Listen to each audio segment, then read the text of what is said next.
Voilà, mesdames et messieurs, chers confrères, chers collègues, chers consoeurs, chers amis, nous sommes heureux de vous accueillir pour les 28e actualités du Pharo, donc 2 journées et demie consacrées à la santé au travail entre famille et entreprise. Quels enjeux pour les pays du Sud? Voilà, merci à toutes et à tous de vous être déplacés parfois de si loin pour écouter les nombreuses conférences qui vont être données pendant ces 2 jours et demi. Donc nous allons commencer les journées. Je vais vous demander de mettre vos téléphones en vibreur, sinon de les éteindre. Et je laisse la parole au professeur Jean-Paul Boutin, président du GISP, pour l'allocution d'ouverture. Ah, eh bien, Jean-Paul, à toi. Merci Jean-Marie. Donc, ce n'est pas l'heure d'applaudir Jean-Marie, mais commencez déjà à préparer, parce que vendredi soir, il faudra que vous soyez au rendez-vous. Hein. Comme tous les ans, c'est lui qui a fait 90% du boulot.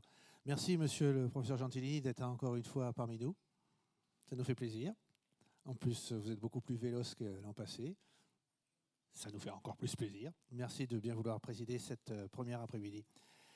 Cette année, le thème peut paraître assez éloigné de notre spécificité tropicale, mais pour tous ceux qui ont exercé justement dans les pays du Sud, on est conscient à la fois de la difficulté de développement d'assurance sociale pour les travailleurs, on est tous conscients de la part prise par le secteur informel dans les pays du Sud, et même si les gouvernements développent les meilleurs outils de protection sociale, ce sera a priori plutôt pour le secteur formel que pour le secteur informel. Et il y aura toujours un vaste champ d'interrogation sanitaire qui se pose vis-à-vis d'une bonne partie des travailleurs. Et puis derrière les travailleurs, les familles et toutes les personnes dont ils sont le soutien. Alors, c'est un vrai souci, la santé au travail. Des statistiques récentes sont sorties simplement en France cette semaine. En France, c'est 2 morts par jour, plus une centaine de blessés.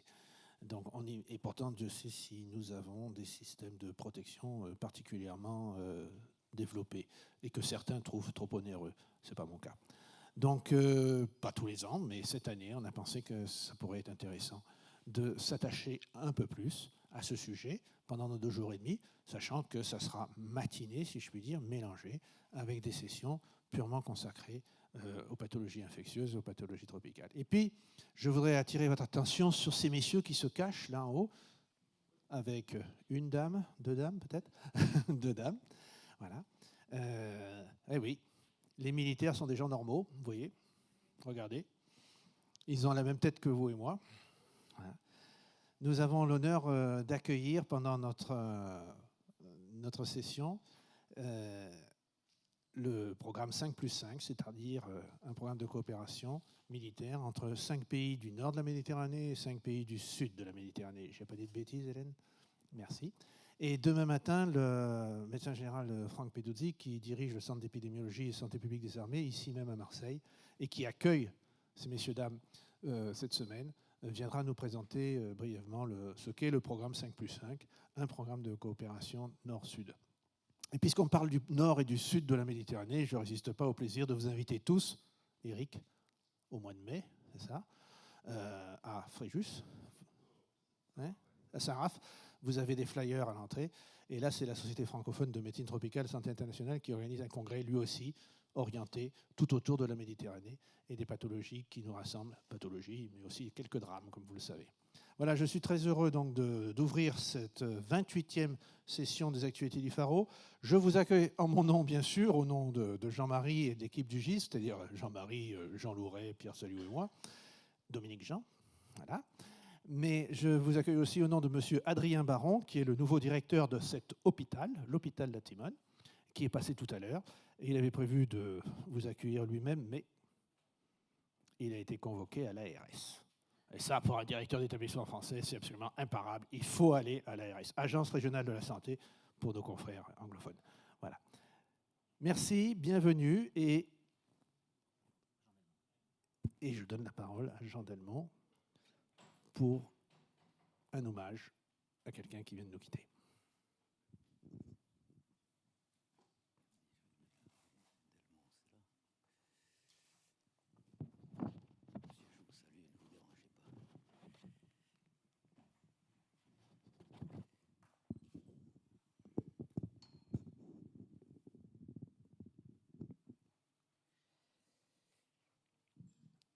Permettez-moi d'abord, pour cet hommage, de remercier les comités scientifiques et d'organisation des actualités de m'avoir proposé de prononcer, en tant que l'un de ses plus proches élèves, cet hommage au professeur Penn, décédé dans sa 99e année. Le 12 juillet dernier avaient lieu à Carry-le-Rouet ses obsèques. Avant la cérémonie religieuse, les honneurs lui ont été rendus sur la place publique pour son passé de résistant pendant la Seconde Guerre mondiale et son mandat de maire exercé dans cette ville. Ont été prononcés des éloges relatifs à sa carrière hospitalo-universitaire provenant d'institutions dont il fut membre: Académie nationale de médecine, Académie des sciences d'outre-mer, ou de sociétés savantes telles la Société francophone de médecine tropicale et santé internationale, ex-société de pathologie exotique, dont il fut pendant 4 ans président.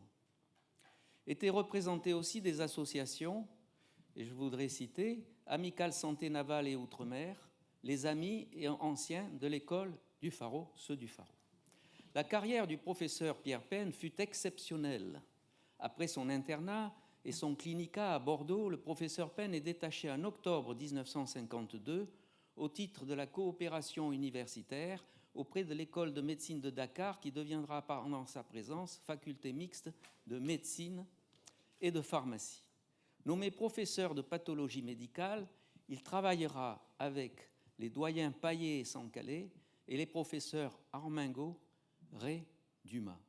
Cette époque voit sous son impulsion l'émergence d'une société médicale et de son bulletin, le début de parution de la revue Médecine d'Afrique noire, qui persiste toujours, et la tenue périodique de journées médicales africaines.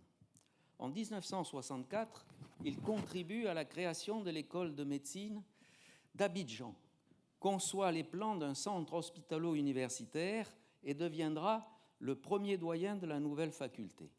En 1971, après presque 20 années de présence en Afrique, nommé professeur de clinique des maladies tropicales à la faculté de médecine de Marseille et chef de service de la clinique des maladies exotiques, il transforme l'Institut de médecine et pharmacie tropicale, créé en 1903, en une unité d'enseignement et de recherche dénommée médecine tropicale et pourvue d'une autonomie de gestion administrative et financière. Cette UER deviendra plus tard le centre de formation et de recherche en médecine et santé tropicale. Avec l'aide du secrétariat d'État à la coopération, il fait rénover l'hôpital de la Calade dans les quartiers nord de Marseille et le transforme en un hôpital de 100 lits, inauguré en présence de Mme Simone Veil, ministre de la Santé, et du président Houphouët-Boigny, qui donnera son nom à l'hôpital. Un homme d'accueil des médecins africains venus acquérir des spécialités médicales est construit à proximité.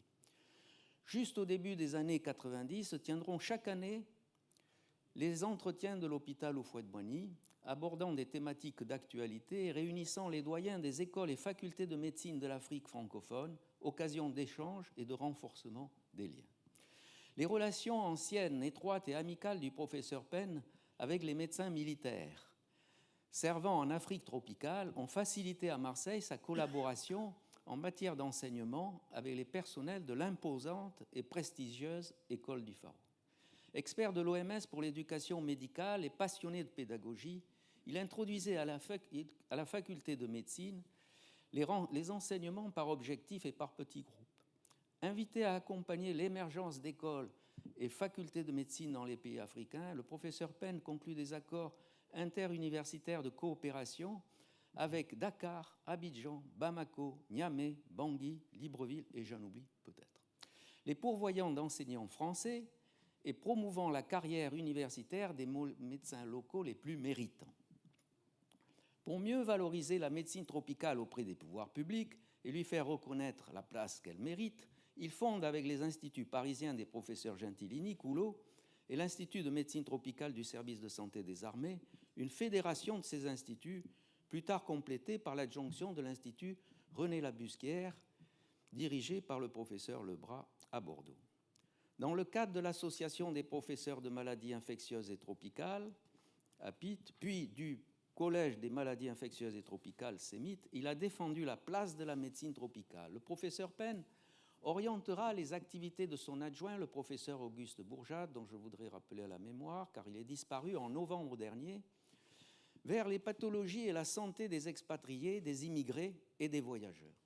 Celui-ci créera l'un des premiers logiciels de conseil de prévention, Edisan, et fonda aussi avec les professeurs Armengo et Rey l'Association pour la prévention des maladies des voyageurs, ABMAVOY, qui deviendra la Société de médecine du voyage. À sa retraite en 1993, le professeur Penn, pour des raisons de santé, n'a plus voyagé en Afrique, réservant ses déplacements pour participer aux activités de l'Académie nationale de médecine, où il retrouvait son collègue et ami, le professeur Marc Gentilini.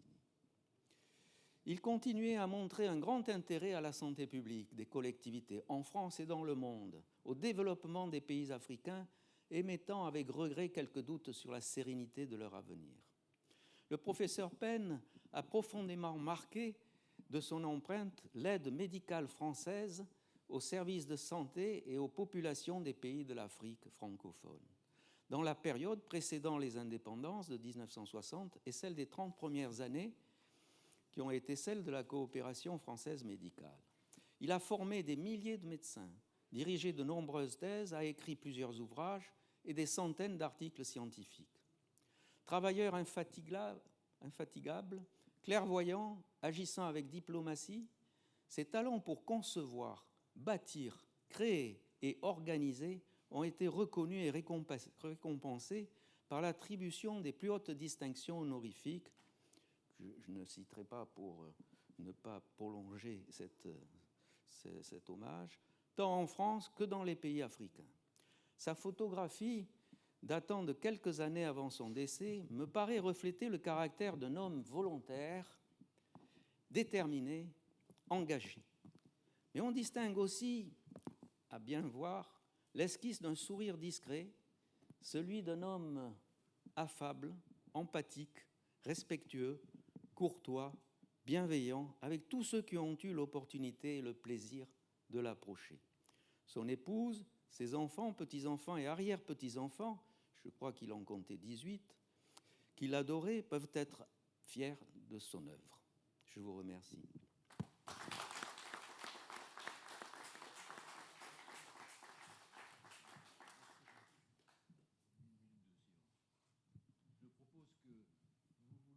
Que nous observions 1 minute de silence à sa mémoire.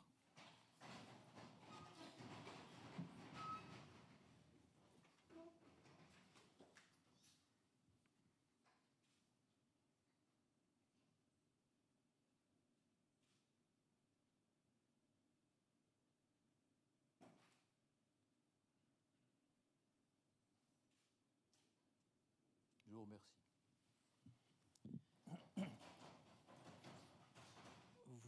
Voilà, merci Jean. Donc, je vais maintenant donner la parole au professeur Gentilini pour une allocution d'ouverture avant le début des conférences orales. Merci. Bien, d'abord, ce que je voudrais réaffirmer devant vous, c'est que si je suis là, c'est à l'invitation, bien entendu, des organisateurs pour leur témoigner mon amitié durable pour encore un certain temps, limité cependant, et pour bénéficier de la leur. Je suis là totalement incompétent sur le sujet qui nous rassemble. Ce n'est pas nouveau, me direz-vous, que des gens comme moi, qui font partie des, je l'ai dit l'année dernière, mais ça ne s'arrange pas, des antiquités médicales, soient sur une estrade chargés d'une introduction ou des conclusions ou dans les journaux de préface. Ça fait partie de ce qu'on confie encore à des gens de mon âge. Cependant, je suis de ceux qui pensent que les gens de mon âge, c'est-à-dire d'un âge certain, peuvent encore être utiles et qu'ils doivent exprimer leur point de vue. Nous vivons des heures difficiles, tragiques, malhonnêtes, de gens qui trichent, qui volent, qui pillent, qui tuent, qui n'ont aucune mémoire de ce qui les a formés, qui déforment la vérité.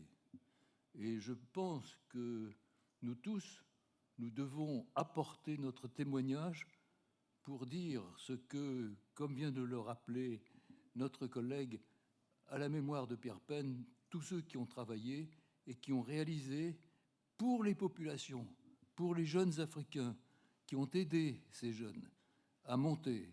Et je suis particulièrement heureux, pour ma part, d'avoir pu faire élire à l'Académie nationale de médecine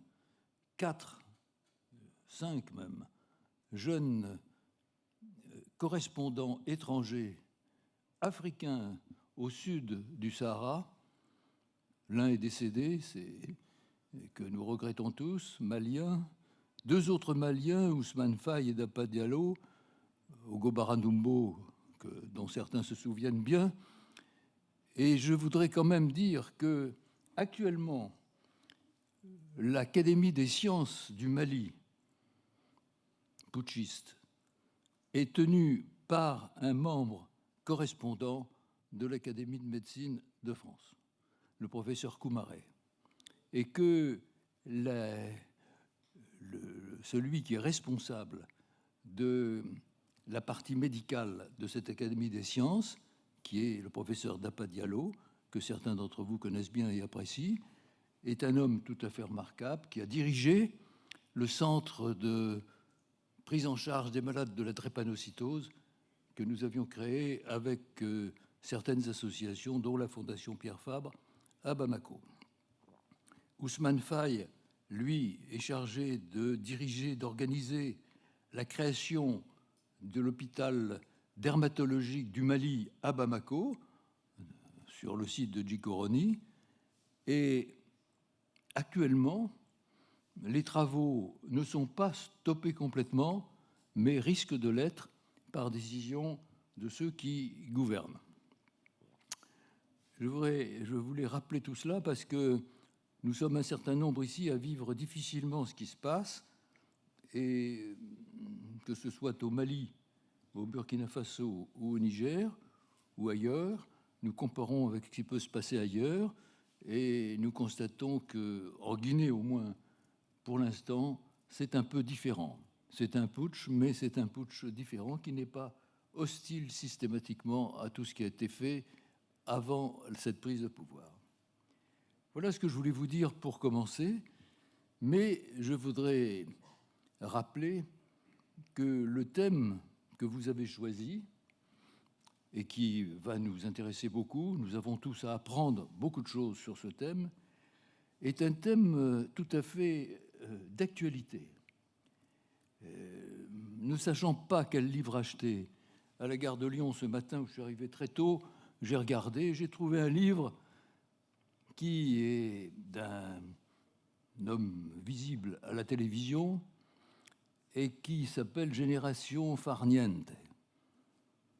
La France a une espèce de refus, d'ergophobie, et qu'on reproche à une certaine catégorie de jeunes en particulier de refuser le travail. Le travail, dit-on, c'est la vie. Les politiques qui ont critiqué la retraite, la réforme des retraites, ont rappelé que le président de la République aurait retiré 2 ans de vie à ceux à qui il a demandé une prolongation du travail. C'est pour le moins discutable. Mais le travail, c'est la vie. J'ai, comme beaucoup d'entre vous, et même la totalité, beaucoup travaillé. Je ne suis pas mort. Et je suis dans ma 95e année. Je pense qu'avec un peu de chance et l'aide de la Providence, je pourrais encore tenir 1 ou 2 ans, mais pas plus. Et non, parce que jouer les prolongations, c'est quand même, à un moment donné, siffler la fin de partie. En tout cas, on voit mourir autour de soi tant de gens, et tant de gens aimés. je suis particulièrement heureux de tout ce que ça avait dit sur Pierre Penn ce matin, parce que cet après-midi, parce que c'était vraiment un homme à l'écoute et qui, a toute sa vie jusqu'à la fin, était d'une activité prodigieuse. À l'Académie, j'étais assis à côté de lui. Il n'arrêtait pas d'écrire, il n'arrêtait pas il avait une activité qui me sidérait et qui était tout à fait exemplaire pour moi. Alors nous sommes au contraire face à une génération qui a l'air de dire à quoi ça sert le travail? Pourquoi travailler? Il vaut mieux rapidement mettre un terme à tout ça et avoir un intérêt pour bien d'autres choses, ludiques en particulier. Et c'est ce que souhaitent en tout cas un certain nombre de plus jeunes. Est-ce qu'on doit leur rappeler, comme le fait l'auteur de ce livre, que le travail finance la solidarité? C'est le travail qui finance la solidarité. Depuis la libération, avec la création du Conseil national de la résistance. Et je crois que c'est important que dans vos conclusions, vous le rappeliez également. Nous avons un devoir de solidarité, par conséquent, une obligation de travailler. J'en ai assez dit et j'appelle, si vous le voulez bien, le premier orateur, qui est Judith Reinbrandt, historique des maladies professionnelles, négociations, processus, rapports de force, pays du Sud.